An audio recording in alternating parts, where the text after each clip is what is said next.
wanaita Kipchoge Jackson Muigai. Sasa venye kuko mimi kitu yenyewe mimi sijiona ikuwa mzuri hata kidogo. Sababu huyu jamani kama kuwekelewa mambo mingi za kuwekelewa. Na nikuulize leo anaapisha kumwapisha kwake. Mimi sijafurahisha na hiyo kitu kama hiyo kusema kweli.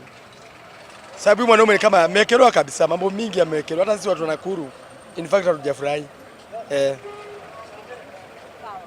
Kwa majina naitwa Prince Kamau, na mimi ni kijana wa Nakuru. Na kulingana na hii kuapisha kwa Kindiki hatukubaliani nayo kabisa. Kwa sababu tukiangalia manzi wamefanyia Gachagua vibaya, alafu wameiharakisha sana. Sisi kama majenzi manzi hakuna kitu yenye tunaona huyu president ametufaidisha nayo. Katika hii mambo ya Gachagua tunaona hii mambo ishe. Juu sasa tumeendelea mambo mingi. Sasa Gachagua akubali mambo ya koti. Juu sasa kama koti iliamua hatuwezi sasa kurukana na koti sisi tukiwa wananchi.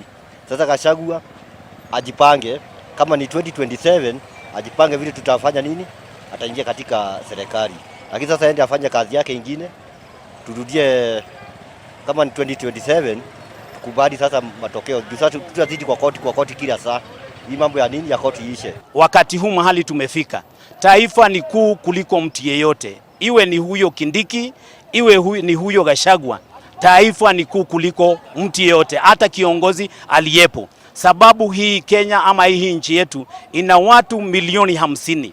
Jambo lingine ningetaka kuguzia ni kwamba kama jambo hili ambalo linafanyika hivi leo la kumwapisha huyo litaleta mabadiliko katika afya, katika mambo ya masomo, jambo hilo ndilo jambo ambalo ningetilia mkazo sana. Hii serikali iliangalie kwa makini, kwa sababu kwa nyakati hizi watu wamefinyika sana, maisha imekuwa ngumu, sio wapi. Ningeomba serikali ambayo iko katika uongozi wakati huu itilie jambo hilo kwa maana.